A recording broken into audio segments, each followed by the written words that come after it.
This episode of TWiP is brought to you by Bay Photo. Sign up for your new account now and get 25% off your first order. Just head over to bayphoto.com. This week on TWiP, it's a double feature. First up, it's a first look at Nikon's Z7 mirrorless camera with Troy Miller. Then after that, another interview with Jack Hollingsworth. It's all about the iPhone for professional level photography. That's coming your way next.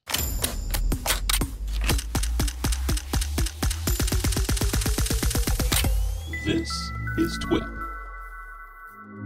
Hey folks, welcome back to another episode of This Week in Photo. Unless you've been living under a rock, you may not have heard that Nikon released some new hardware. They released their new Z7 series complete, which is a mirrorless camera, complete with a new lens mount and Z6, and they came out of the gate swinging. And guess who got one of those cameras in their hot little hands yesterday? None other than my good friend, Mr. Troy Miller. Troy, you got one, man. I did. I even put the strap on it. I never put on the camera strap, but I put this one on for a while. Oh my God. Okay, so you're gonna be that guy running around?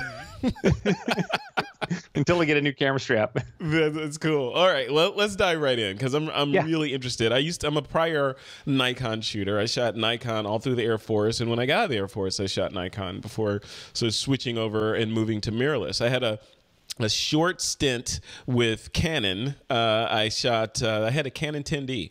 That was the only Canon camera I ever owned. Not that there's anything wrong with Canon, but that was just the only one I ever owned. And then I moved into mirrorless and all that sort of stuff. So I want to get your initial thoughts on it. First of all, congratulations on your new baby. Yeah, thank you. Your bouncing baby Z.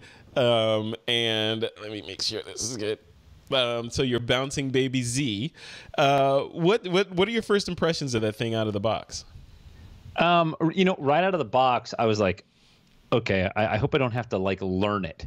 Right. So right out of the box, it felt like a Nikon. I know this is going to sound like an ad, but it felt like a Nikon right away. It felt comfortable. The buttons, the switches were where I expected them to be. The menu system is very familiar to me because I live on my D5 and my D850 continuously. So I quickly threw a battery in it. I went through and configured everything, and I started shooting right away.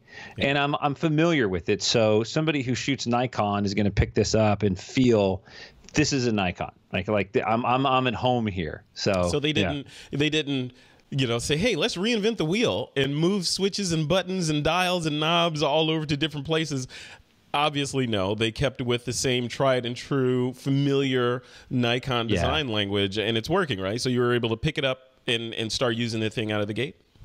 Yeah. They redesigned the buttons on the back. They stacked them a little tighter on the D5. They're moved around a little bit because there's more room back there. Yeah. Right. But the symbols, I know what they're going to do right away. When I go into the menu, I want to configure this button to do focus lock, or I want to go into a focus mode. 90% of it is super familiar right out of the gate. And it's weird though, but I love the shutter sound. The shutter sound is nice. But it's not a real shutter sound, though, right? I don't know. I can't hear it. Here you go. Put it up to the mic. Well, you gotta open the. You gotta turn it on here. Wait, shoot. Oh, I heard it. Nice, but it's quiet. Quiet. You don't have the vibration of the shutter the mirror moving up and down, though, right? You feel it. I don't know what they do. I don't know what sort of voodoo magic they have in here. Is it psychosomatic? That might be psychosomatic placebo effect going on there. No, I can feel it. Really? Yeah, I can feel it. Let's see if it'll go. Oh yeah. It's vibrating the mic. I wonder if they put like one of those little game controller or phone feedback things in there. Well, there's a shutter in there. I know, like on the Sony's, there's a physical shutter. There's an actual shutter in there. Yeah. So it's not just all electric. Yeah, but it's super comfortable. And then we ran around and we photographed in Santa Barbara. The lights went down really low, and I'm walking around hand holding it, and I'm just like, I love it. Though this is good. I could get used to this. You know. Well, let's talk about that. Getting used to it, right? So one of the reasons I wanted to chat with you about particular camera is you are a professional photographer. You put food on the table by clicking the shutter, right? Yeah. The IRS knows you as a photographer. Yes, they do. Right? Very well. You pay them very well to know you as a photographer. So with that said, you know, this is a big transition for you. And one of the reasons I wanted to talk to you about this is that you're not the guy that just, hey, Nikon released a new toy, I'm going to go get it because I want to be first in line to get the shiny new object. You actually think of it pragmatically and go in with your eyes wide open and a limited budget, right? So what were the main driving forces of getting this particular camera with through that lens, so to speak? I wanted the mirrorless. I mean, I wanted the live view capabilities of being able to see my exposures happen live, to be able to preview through the viewfinder. I have a full Sony setup. I've got an A7R Mark III, a A7 Mark II, and I've converted one or two of those to infrared. And I have a complete Sony set and all the lenses that come with that. This I'm going to be able to drop in my bag with a body cap on it, and when I want to put one of my lenses on it, my Nikon pieces of glass, I can do that. So this integrates immediately into that. I like the size of the mirrorless. I want it to be portable. I want to do it for travel, do it for fine art, my landscapes, my bugs and my macro and all that kind of my fire. This is going to be the camera for that. Yeah. You know? Well, can you talk to that a little bit? Because one of the main things or points of controversy before Nikon released this was, you know, there's so many people that have so much money invested in lenses that, you know, if Nikon releases a new camera with a new lens mount, that's going to be the kiss of death. They have to stick with the F mount or go home. But they didn't do that. They created a brand new lens mount as expected and an adapter. How's that? Explain that. How has that been out of the box? It's been a non-issue. I have the adapter, and because most of the modern lenses with Nikon are electronic and focusing and stabilizing and things like that, so I don't need a physical drive, because Nikon's camera still has a physical screw drive to support the older lenses. This doesn't have that. So I love the idea that I can throw on any lens I want. Even an old mechanical 80mm, I can put it on there and then manually focus. I am looking forward to what they're able to do with this size of mount. You know, yeah. I have no problem buying specialty glass for this body to do specialty things, but I can also use every piece of glass that I have already. Yeah, and that's can super you use Z important. glass on the old F mount bodies? Is there a reverse adapter? No, I don't even know how that would work, because the mount on these things are huge. Yeah, I mean they're gigantic. Yeah, it would be a lot of wasted light. It's a monster. I mean, I don't think that would make sense. Yeah. Well, speaking of the adapter and putting sort of legacy lenses on that body, what are you giving up? I mean, are you giving up focus speed? Are you giving up, you know, any light loss, or what are the trade-offs for having an adapted, you know, adapter on there? An adapter. Yeah. Just that's the trade-off. Yeah, you have an adapter because there's no glass in it. It's literally just electronic connections to the lens. Yeah. So, you know, I was shooting with a bunch of stuff last night, switching lenses out, and I saw absolutely no change whatsoever in putting that piece of glass on there, which is nice because it's all native, right? So it's a native Nikon body, it's a Nikon adapter going to the Nikon modern glass, so everything is super tight. So I can just grab the 70 to 200 2.8 that I have with an adapter, throw it on here, shoot, throw it in the bag, grab. This is the Z 24 to 70 that came in the kit. I thought it'd be a nice walk around kind of piece of glass, so I got that. So then I can throw that on. Functionality is the same. Focus tracking works the same. Image stabilization on this body is sick. Really? It is so good. Compared to what? Compared to the D850 or the D5. Okay. Yeah. Because this has image stabilization in the body, and I can tell. I mean, Nikon's stabilization has always been not the best. It takes a little bit to kick in, and then when it kicks in, it's really solid. This is instantaneous, and I was shooting last night with a 70 to 200 f4 with the adapter at 1/6 of a second, and I was hand holding it, and I'm just like, no, can't be that sharp. I'm not that good. Yeah. Yeah, yeah. Have you tested it in video? You're talking still, right? Have you tested it like sort of recording video and walking around? And the other part of that is that body will shoot 4K video, right? Yeah, yeah. Full frame. Yeah, full sensor. Yeah, I guess you get to use the whole sensor. So it was nice of Nikon to let us use the whole sensor. I was walking around Santa Barbara, and it was amazing because I would focus on somebody on the back, and it would literally track them until they left the frame, and then it would start looking for faces, and it would start tracking again. And then I would touch the back, and I would say, okay, I want you to track this car. And I would be moving, and there would be palm trees, and people, it tracked that car, and I'm just like, I don't even know why I want to use that, but I thought, because I don't shoot video, you know. Yeah, yeah. I mean, but it'll do that sort of focus tracking in still mode as well, right? If you're shooting multiple frames a second, say you're doing like motorsports or something, right? I haven't gotten to that yet. Yeah, yeah. You just got it yesterday. Come on. I literally haven't had it a full 24 hours. We drove out yesterday to Santa Barbara from Southern California. We drove up to Santa Barbara. And let's see what time we get there. We're like 4 o'clock. Sammy's closed at 5, so I got there at 4 and met my buddy and picked it up, threw a battery in it, took a walk. Wow, wow. Okay, let's talk about some of the negatives that have been in the press about the Nikon Z series. The big one that everyone's complaining about is the lack of dual card slots in that puppy, right? So, and you, like I said at the beginning, you're a professional shooter. You shoot for a living. You're shooting weddings, which, you know, I would think is one of the most appropriate kind of genres where you'd want to have dual card slots. You don't want to mess up. You don't want to lose data, and you don't want to run out of card space in the middle of something important happening. How are you reconciling that with a camera like this or a system like the Z system that only has a single card slot? You know, I haven't had a card failure in probably 10 years, and I use dual cards.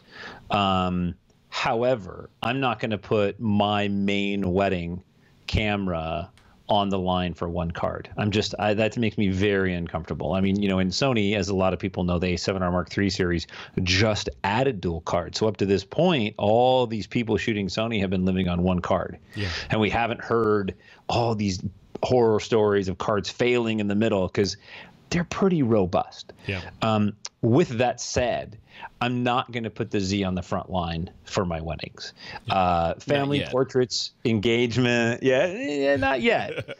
Engagement, all that other stuff. I'm totally happy to put this on the front line, but I'm still nervous about the one card, and that could just be some old school for me. You know, I'm afraid to throw one card at it. You know. Yeah. How long do you think it'll be until you feel comfortable swapping out? Because right now, can I make a prediction? So my prediction would be, you say that now, you know, like, you know, I'm going to let this Z be my secondary system, but the main workhorse is going to continue to be the 800 series.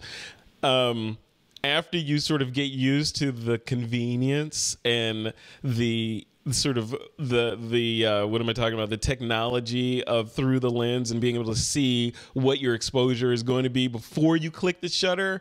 That's magic, right? And it's hard to give up. It's hard to go back and trust me, I've been there. It's hard to go back in the other direction if you get this new shiny piece of state-of-the-art gear that lets you do all this magic stuff. But that one is more bulletproof, you know. So how long do you think? I know you and I talked. You're shooting something tomorrow, and you got 2 weddings coming up.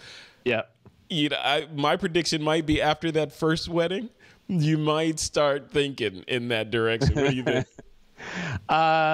You know, I don't know. I can't see myself putting down the D5 as my primary safe camera. Right? Like that's the camera that I make my living on, that I have this commitment to get this job done. I can't put that down for that. I could totally see this camera replacing my D850 though. Okay.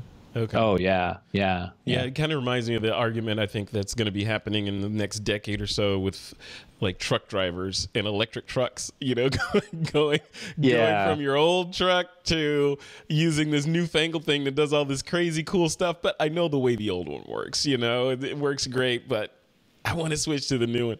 So you're digging it, right? So 2 thumbs up. And what was your system before you had sort of the all Nikon ecosystem that you're rocking now? You had Sony in there, right? Well, I do play with Sony. I've got a like 3 Sony bodies and a bunch of lenses for Sony, and that was sort of my play gear. That's the gear that I travel with because it all fits in a backpack nice. It's nice and small. So I use that for everything except for my weddings. We used it a little bit on engagement sessions and family sessions, but it didn't focus as well as the D850 and the D5 did. So we just sort of put that aside. So you know, this will be a nice addition to that because the D5 and the D850 are rock solid. I mean, they're just machines. They just sit and do their job every day, every time, all day. No, what about the? So I know you're a fan of infrared photography, and I know you had one of your Sony cameras modified for infrared. Are you going to do that to one of these brand new state-of-the-art, fresh off the assembly line Nikons? You're going to hack it up? Come on. Heck yeah. That's heresy, man. I got a Z6 on order. I'll get in December, and I've already called Spencer's Camera, who does all the conversions. I'll call them, and he's already said, yeah, it looks good. Let's try it. He hasn't done one yet. You really? Yeah. You live life on the edge, man. Come on. That's crazy. It's a tool. It's a piece of equipment. I want it to do a job for me, and that's fine. You know, it's got to be there. Yeah. Okay. Here's the last question. So you and your wife are a husband and wife wedding photography team. You guys you've shot thousands of weddings together, right? Are you gonna equip her? Or is she going to get her own Nikon Z series system? Or are you going to give her the old gear while you play around with this shiny new technologically advanced camera? She gets the secondary gear. So, but here's the benefit, right? Like we buy an 850, she gets to shoot with the 850 because I'm more familiar with the buttons and stuff on the D5. We got the Z, so the next shoot we do, she's gonna be shooting with the Z. Yeah. I got to shoot with the D5 because I got to make sure that I get the work until we. Because you're the primary shooter on those jobs, right? Yeah. Right. Wow. Yeah. Well, congratulations, man. You must be stoked. Did you sleep with it on the nightstand? Was it on the nightstand last night? We stayed up. We both stayed up really late last night. We had some good conversations, and we talked a lot. So it was time for us to separate, and I put it up on the shelf. And you went through every menu item. Yeah, I did. I went through everyone. Yeah. There's a few I don't know what they do yet, but I've got pretty much all of it dialed in. You got lots of testing to do, man. You got to test the Wi-Fi stuff. You gotta get in there and hammer on that thing. All right, so this was a first look video. This is like the guy. Literally, it's been less than 24 hours since you got your hands on that thing. So we'll check in with you again after you've done a couple of jobs with it, because after the reality distortion honeymoon feel, has sort of worn off. I want to hear, because you're pretty candid about this stuff. I want to hear what you say after you've gone to battle with it, and if it performs in battle as well as it does on the spec sheet. So right. Yeah. Well, cool, man. All right. So if people want to see some of these shots, well, hopefully we'll get some shots from you over the next couple of days to put in this blog post so that people can actually see some pixels that this thing generated.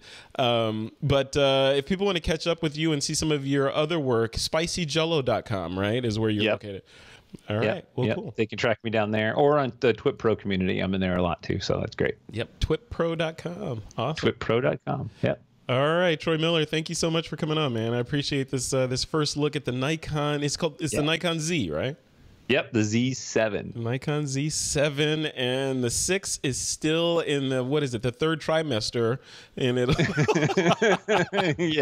it'll be there shortly, and the stork will arrive, and we'll have a conversation like this about the Z7. Yeah, you never know. Nikon sends me an email and goes, hey, it's on its way to your dealer. Okay. Yeah, no, I love it. Cool.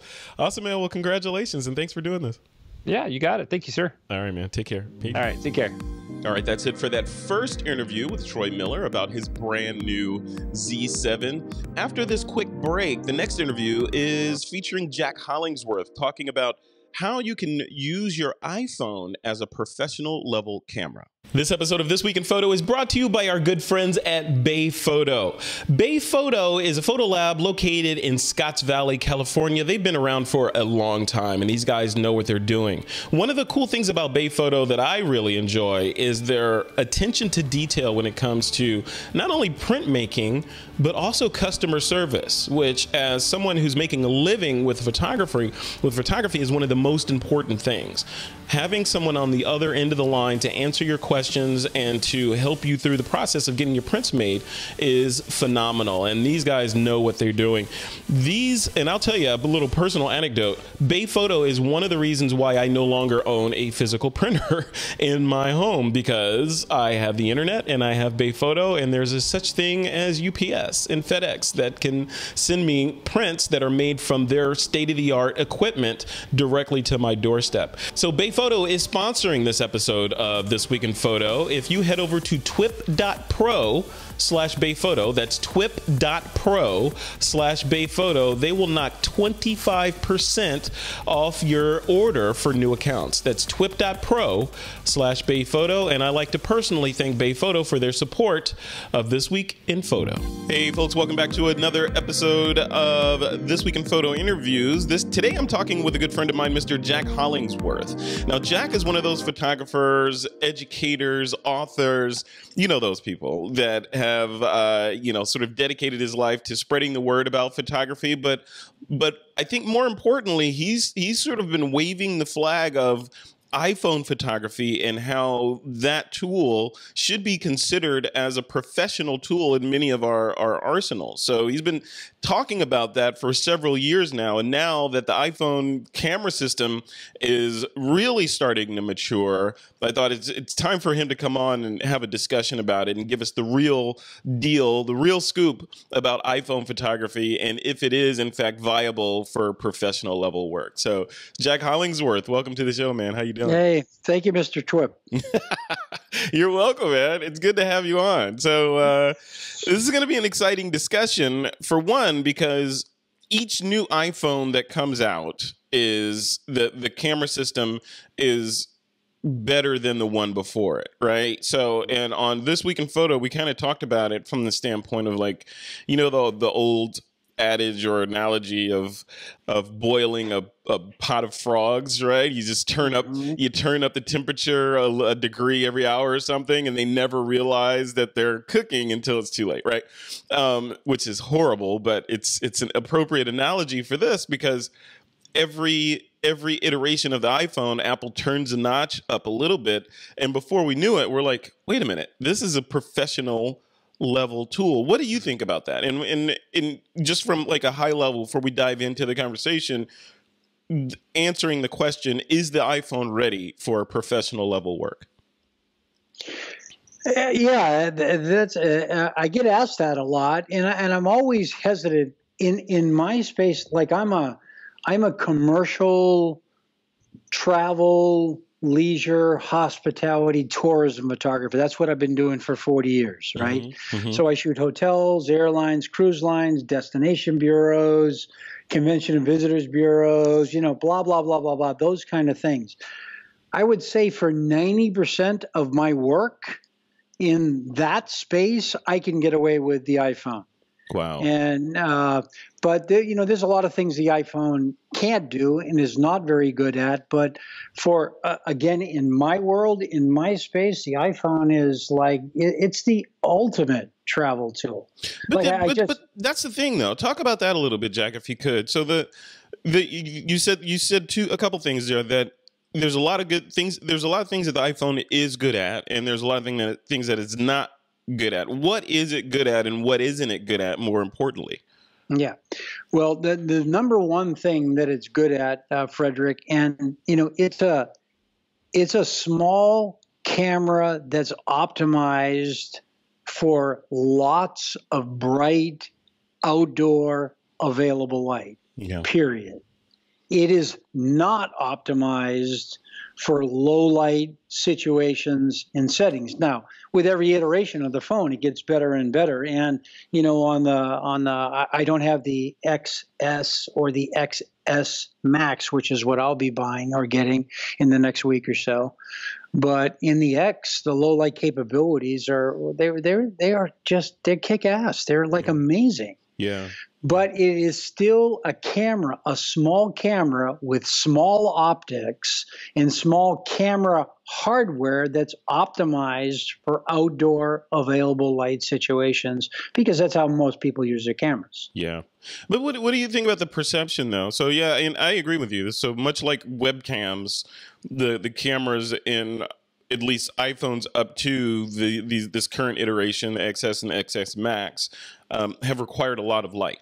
Right. So lots of podcasters, YouTubers, gamers, they use the Logitech C920, which is a great camera. But as the light decreases, so does noise and quality. Right. But if you give it a lot of light, you give it a ring light like I'm using here. I'm not using that camera. But if you give it a lot of light, then it performs flawlessly. And people are like, wow, what camera are you using? Right.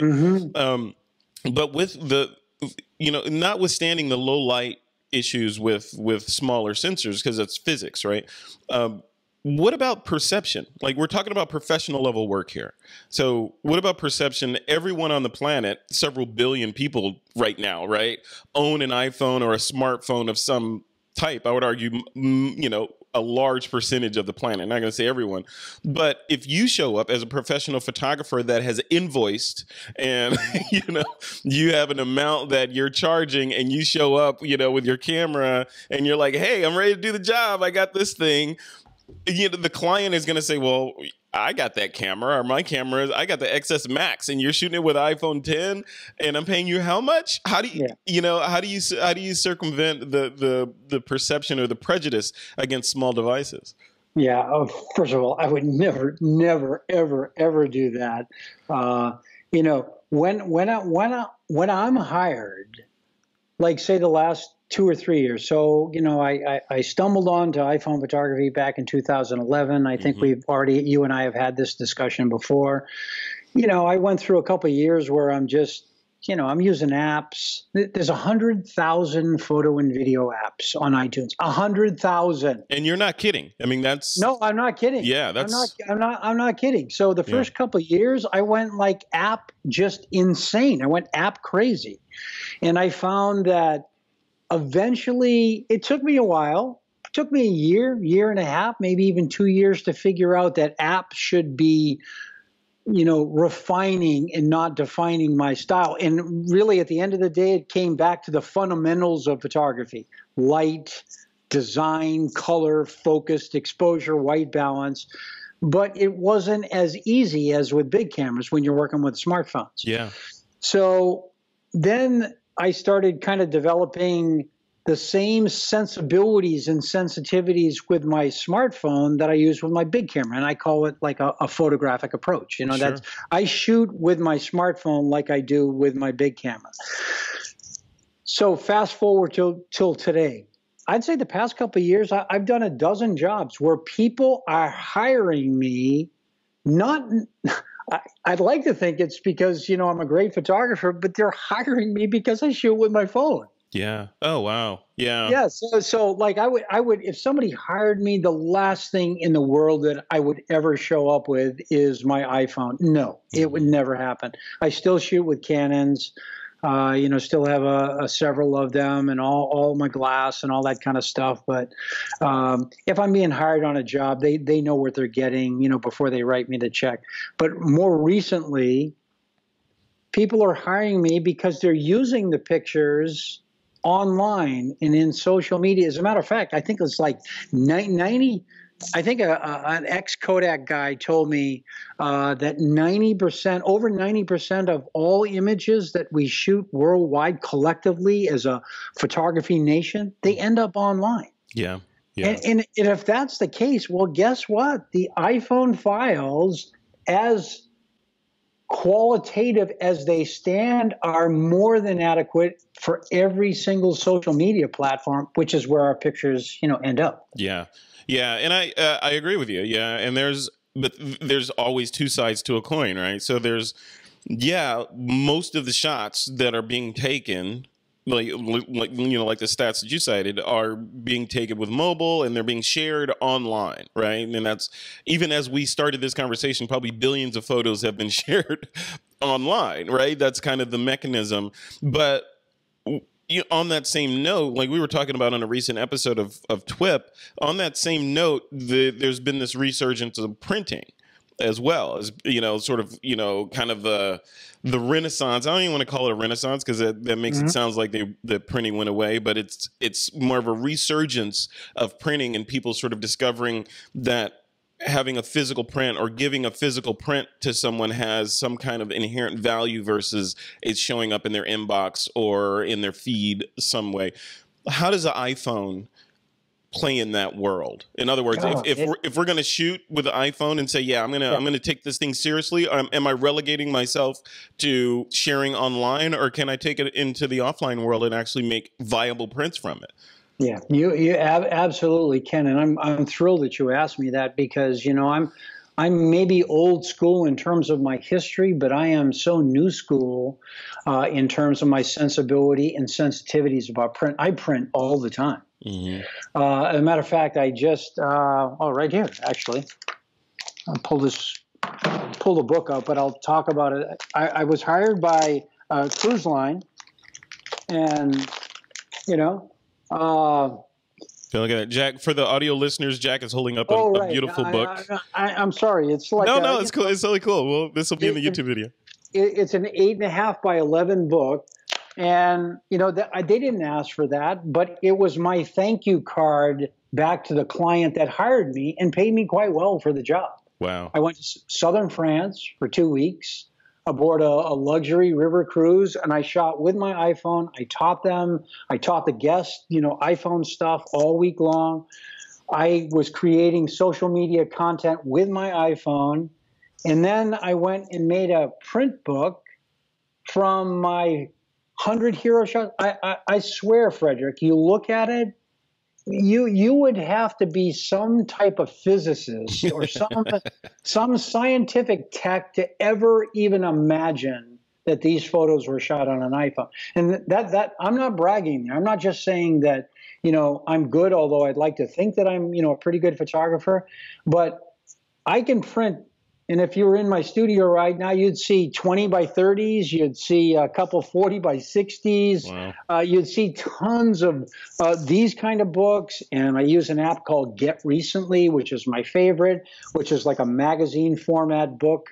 So there is unquestionably the iPhone files as they stand right now are so adequate for the kind of print that most of us do. Now, if you're talking fine art in big, huge prints where you have to do extreme cropping, then that argument breaks down. Right. Then it becomes the right tool for the right job, and that's the other thing, right? The discussion we're having is about the idea of using the iPhone in a professional level environment. It's an and discussion, not an or discussion, right? So a lot of photographers, for some reason we have this or thing in our head. Like if I'm going to start shooting with my iPhone and taking it seriously, that means I can't use any of my other stuff. I can't use my Canon or my Lumix or whatever. Now I'm an iPhone photographer. It can be or, right? You can choose the right tool for the right job. So Jack, speaking of tools, you mentioned 100,000 apps in the App Store, right? And we're talking iPhone only right now. I mean, you add the Android stuff in there. With 100,000 apps, how does a photographer find the right suite of apps for them? Like where do you're the guy, right? Where do you go to find the right apps? Well, I don't know if I can give you, I wish there was some kind of magic in a hat, silver bullet, magic elixir or something, but I think your best apps are not going to be my best apps. Mm-hmm. Now, in my world, I've probably bought maybe 500 over the past 7 years. Mm-hmm. Of those 500, maybe on an ongoing basis, I use 50. Wow. And of that 50, honestly, it's really more like a dozen. Wow. And you're gonna give me a list of those dozen, right? Yeah, I'll give you a list. And the weird thing about it, and no one ever believes me, I would say 90% of what I shoot in process today and either sell to my clients or share online for free through social media, blogging, blah, blah, blah, blah, blah. I'm shooting with only 2 apps, and those are the apps that are the default apps that come with the phone. The camera app, Yep. the EyeSight camera, as it's called by Apple, and the Photos app. So 90% of what I'm shooting right now today, I'm doing with 2 apps, a camera app and a default app, just like anybody would buy in any store, period. Yeah, and that's great. What about, one of the apps that my go-to apps has been Snapseed, right, from Google. Are you a fan of that app? Have you used it? Huge fan. As a matter of fact, that would be my second app that I would go to when I really want to do more discerning or discriminating editing. Yeah. But, my edits, they last seconds, Frederick. Seconds. Interesting. Like I am not, if I have to spend more, I have ADD. I'm like, I have no patience for editing. I'm not really a Photoshop guy. Probably one of the reasons that I like the phone so much. But if I have to spend more than, say, a minute on an edit, I'm antsy. Yeah. And I'm ready to move on. That's cool. That's cool. Yeah, so my edits last like literally 10 seconds, 15 seconds. And anything that's outside of a minute, I'm going to Snapseed. Interesting. Yeah. So it's a different mindset, right? From when you're shooting with your Canon and you're in Lightroom, Capture One, or Photoshop, you're going to kind of hunker down with your cup of coffee and get the edit right. Editing on the phone is a different kind of experience. You could do that, but it sounds like for you, it's more of like, hey, I'm in line at the DMV. I'm going to bust out these 5 images. That's exactly what I'm at a red light, or I'm at the bank, or, I can't remember. I mean, it could have been Bresson, Henri Cartier-Bresson, but one of those dudes, famous photographers, always talked about like being a hunter or a farmer. And if you're a hunter, you're a capture guy. You live for the capture. That's me. I'm a hunter. Mm-hmm. A farmer is the one that tills the soil and fixes the garden and prunes and all that stuff. That's think of it like tappers and snappers. The snappers are the hunters. The tappers are the farmers. I'm a hardcore, in my heart, my DNA, from day one, I'm a hunter. Yeah. So yeah. I live for capturing, and the other stuff, I struggle like everybody else. Yeah. Well, Jack, let's switch gears a little bit. So, we started this whole conversation. In fact, this interview has iPhone in the title, but we're sort of ignoring the gorilla in the room, and that's Android, right? So Android has a ton of apps. Android and the hardware, the cameras and the phones on the Android side are competitive with the iPhone, and people are doing some amazing work on the Android side as well. What drove your decision to sort of hang your hat on the iPhone photography world versus just going sort of global, let's say, and saying, yeah, I'm a mobile photographer, mobile device photographer? Yeah, that's probably pretty easy because I've just always been an Apple guy. Yeah. From day one, and it was just natural. I had a phone in my pocket. I'm embarrassed to tell you how long I had a phone in my pocket before I actually took some pictures. Really? Wow. Yeah, my kids had one. Both my daughters, my wife, they were snapping, and I thought, that's kind of cute. That's okay. Yeah, you need to take it seriously, like everybody else. Yeah, right? I did not take it seriously. Until I took it seriously, I didn't understand its power. So I think it was kind of a natural, hey, look, I'm an Apple guy. I know zero about Android and Windows phones. What I do know is that between Android and Google and Apple, iOS and Android, they own 90% of the market. Yeah. And Google, Android sells way more phones than Apple, way more phones. Yeah. Yeah. But the iPhone still own the hardcore photography community, if you would. Yeah. And I'm not here to saying Apple or iPhones are better than Android phones. I have no idea because I don't have the experience, but I do know that in the smartphone photography space, iPhones definitely, without doubt, have the lead. Yeah. Well, Jack, let's talk a little bit about video here. We've been talking about still photography, and I will put a mark in the column that iPhones are highly capable for still photography. And if you haven't sort of played around with them, with the looking at them through the lens of a pro photographer, you should do that. But on the video side, there's the video capabilities of these iPhones shooting 4K and doing slow-mo and doing all the stuff that that used to require pro-level gear to do in the past. We can do that on the device and also do some editing and upload from the device. Can you talk a little bit about that? Like where you see, from the standpoint of the professional, like we're talking about in this interview, should the iPhone be considered a professional video tool as well, or content creators or YouTubers tool? Well, absolutely. As a matter of fact, I think I could make a case that the shooting video on a phone is even more seamless for storytellers and content creators than shooting photo. It's like amazing. If I look back at like 2011 to 2018 now, and if I charted that, you could see a gradual increase in my own use of video. Now, I'm a hardcore photographer. I was trained as a photographer. I went to school for photography. That's what I've done for 4 decades. Yeah. And, I produced videos and films and all that stuff, but more as a producer director.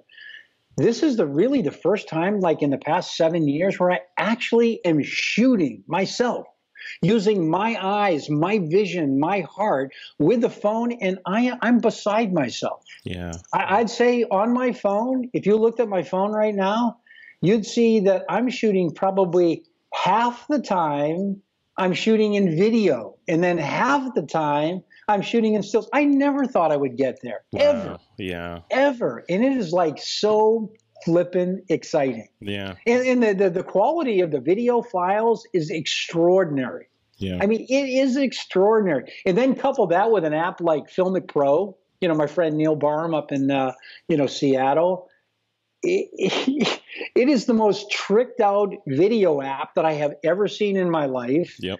And the feature set inside the app that allows you to do stuff that you really it does compete with big cameras 100%. Yeah, it's interesting. It's a great time to be alive, right? Because there's so many different ways to tell stories for content creators and storytellers these days, and I think we're succeeding. One of the things that my goals for this interview was to sort of peel back the curtain a little bit from somebody who's sort of hung their hat on this mobile photography, iPhone photography, and sort of show that, if you haven't tried it, get in there and play around with it. It's not just for taking photos of your parking space or your meal and sharing it on Instagram. It can be a serious artist tool, right? Yes. Yeah, and that is like beautifully put, Frederick. That is like, there's 7. Like you mentioned earlier, 7.5 billion people on the planet, right? Yeah. Over 5 billion of them own smartphones. Now think of this for a minute. Over 5 billion own smartphones. 90% of those 5 billion, the number one thing they do with their smartphone is to take photos. Mm-hmm. Okay. Yeah. Tim Cook said like a year ago at WWDC that iPhone users alone create 1 trillion photos alone per year. Wow. That's crazy. Think of this, dude. Think of you taking a stack of 4x6 prints, right? Mm-hmm. You're making just Walgreens, Walmart, Uncle Sam's, wherever you go to make your prints. If you stacked up your 4x6 prints, that stack would go to the sun. Oh, wow. And back. Oh, and back. What? And back, dude.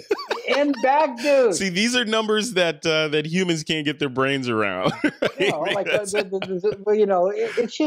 absolutely, and that is, I'm talking about one niche of our market. That's iPhone users over 1 12-month period. Well, Jack, where is this going, right? So where in your opinion, because we talk about on TWiP, we talk about computational photography, especially when we're talking about the new iPhone releases, because they have the adjust the bokeh after the fact feature in there that we had in other apps before, but now it's sort of native in the iPhone.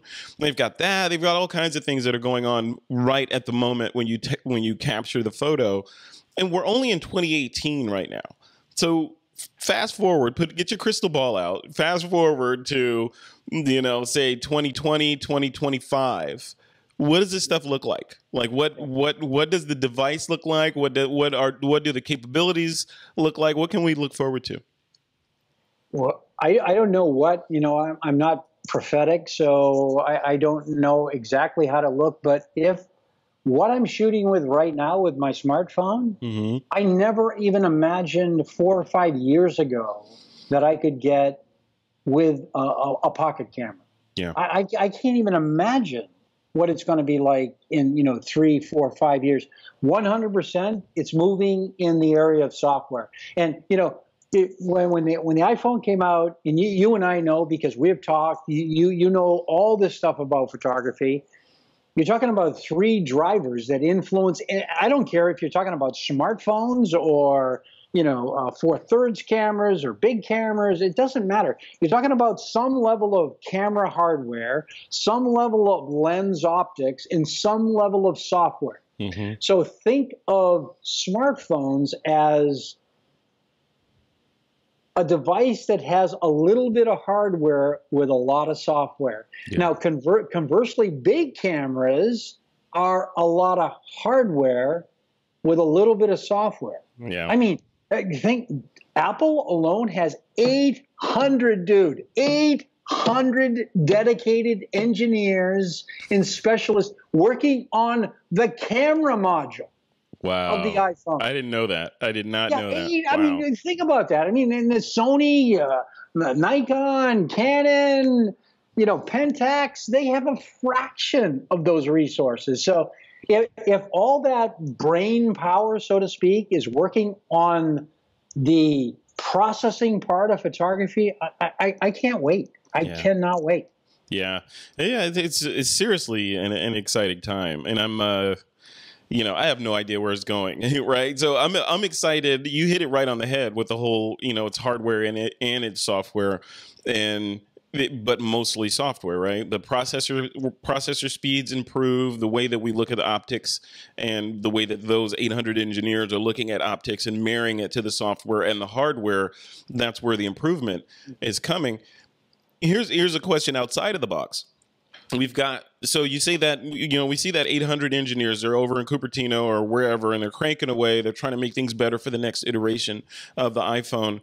What about these, let's say, quote unquote, traditional camera manufacturers like the Panasonics, the Nikons, the Canons, the Fujis, Olympus, on and on and on? All these guys, are we going to see a convergence of where, like you were saying, with traditional cameras, Micro Four Thirds or whatever, it's a box with a little bit of software. Are we going to see more software in these cameras since they are more capable? They have more space to play with. They have a screen. They have proper optics on them. Are we going to see apps show up on these devices as well? Yeah, I don't see how we cannot. And how are these guys going to make money? Yeah. Now, those camera manufacturers today, tomorrow, and probably for the next few years are always going to own the commercial space, and there'll always be a market for that. But the smartphones own the consumer space, which is, it's just off the charts big. So even for the big guys to survive, they are going to have to fold more software and processing power into their devices that they're selling to consumers. Yeah, it's kind of like every iteration the phone comes out, I get involved in they're just fruitless and maybe futile discussions about, oh my goodness, now the iPhone is like at an F22, or now that's like, a third stop more than F28, and yeah, but really, I could care less. Yeah. Because it is a tiny, tiny lens, and the camera is a tiny lens. I'm not discounting how great those elements are, but it's the processing power. It's kind of like thinking of the camera and the optics like raw food. Yeah. They just create raw. It's the groceries, but it's the processing power that cooks the food that makes it yummy. It's the chef. So it's the chef part, and I get. Obviously, I'm excited, but I don't think you'll ever find anybody that's more enthusiastic about computational photography and where it's going in the smartphone arena, because I can't wait. Yeah. I can't. Yeah, it's exciting because as you think about the computational photography and some of the, you know, I'm oversimplifying it, but the rudimentary things that Apple's doing, like allowing us to blur the background after the fact, which is magic, you know, to us older photographers. But you know, I look at this stuff and I look at where Apple's going with augmented reality and some of the other areas that they're investing in, and looking at how that might affect the art of photography going forward, being able to place things in scenes or remove things from scenes on the fly, having objects track to other objects on video and record that. There's a lot that could happen, right? Yeah, it's a lot. It's exciting of where things are going. Like I always say, I always tell people that we're all born too early, right? Because or perfect. Maybe right on time. I don't know. Depending on what next week holds for the planet, maybe we're born on time. Yeah. But yeah, it's amazing. Well, let's wrap this up, Jack. So. Well, let me say too, because yeah, go for it. I love your audience. I love the work that you do, Frederick. You know I'm one of your biggest fans. I know how much blood, sweat, and tears you put into your TWiP and all the other assets that you build and promote. And it's fantastic. And I know your audience are big photography aficionados. Yeah. I want to go on record saying I'm rooting for those big camera manufacturers. Yeah. And while I'm currently obsessed with iPhone photography, I want those big camera manufacturers to figure it out, keep going, and create products that wow all of us. Yeah. Because I think that competitive market space is really what all of us consumers ultimately need. Yeah, I 100% agree with you, and I would go on to say that, you look at these manufacturers, and I think a lot of them are I don't want to say missing the boat, because I'm not saying I'm smarter than they are, but you look at them and they put a lot of value in the installed base and the lenses as sort of being the glue and the anchor that's keeping their installed base in place, because you invest in these lenses and okay, of course you got to buy the next camera body, and it makes the switching costs higher to move on to another camera. But I would argue that they should look at Silicon Valley, look at the app economy and how that turned Apple around selling digital content and digital goods, iTunes and the App Store or the Google Play Store, right? So if you have an installed base of millions of hardware devices out there, i.e. cameras, and you've enabled them with the capability to run apps, you essentially have a bunch of computers out there that are waiting for software with hungry photographers like us that want a cool app that will let me do things that my camera can't do out of the box, right? Yes. So they could crack, and I often wonder about this. Why haven't they cracked that app economy nut with the next cameras? Because it feels like, I've got this device that does all the stuff, right? So it's been proven out that you can do some magic in a little tiny device like this.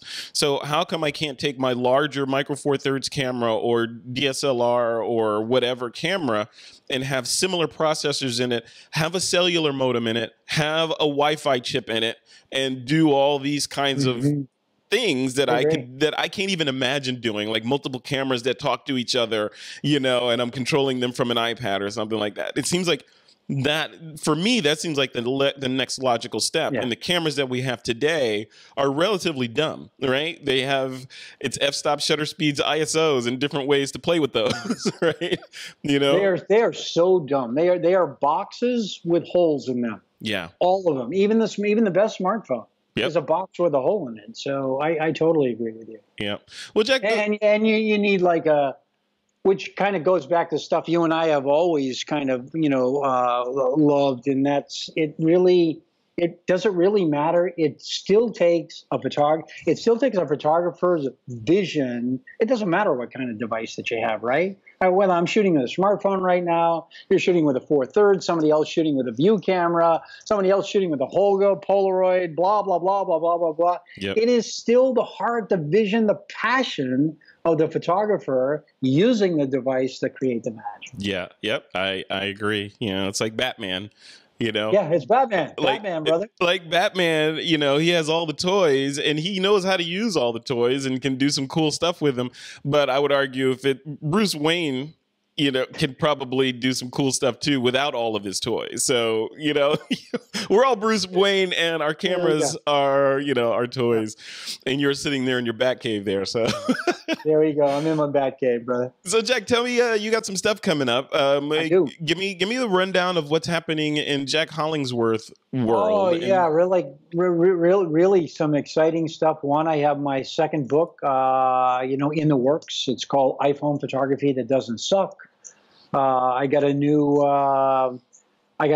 couple new blogs coming out probably in the next 30 days. I'm working on a podcast, you know, that's dedicated specifically to iPhone photography issues, plus my normal workshops and speaking. And I'm speaking a lot at Apple stores and just lots of stuff going on. I'm obsessed with this device, and the way I see it, I'll probably be obsessed for quite some time. I love it. I love it. Where should people go to see all this stuff? I mean, and catch up with you and subscribe to your workshops and all that stuff.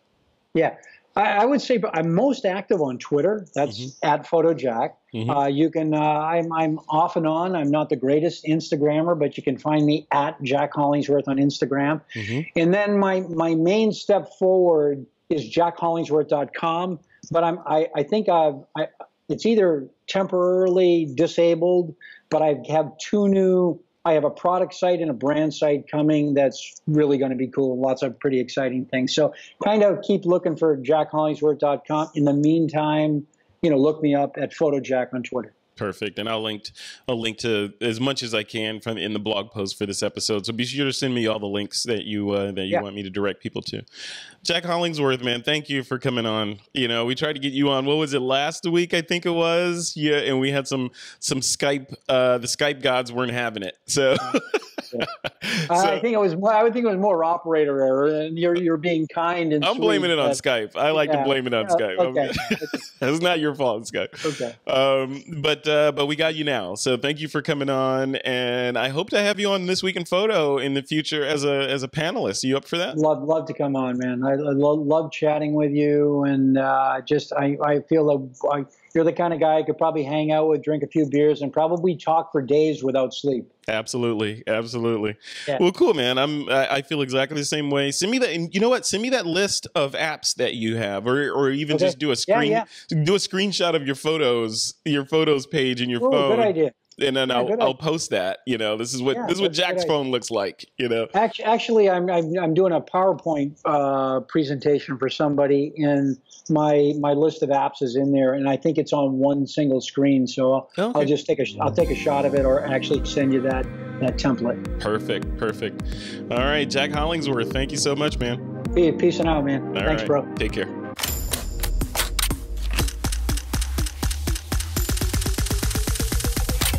This is TWiP.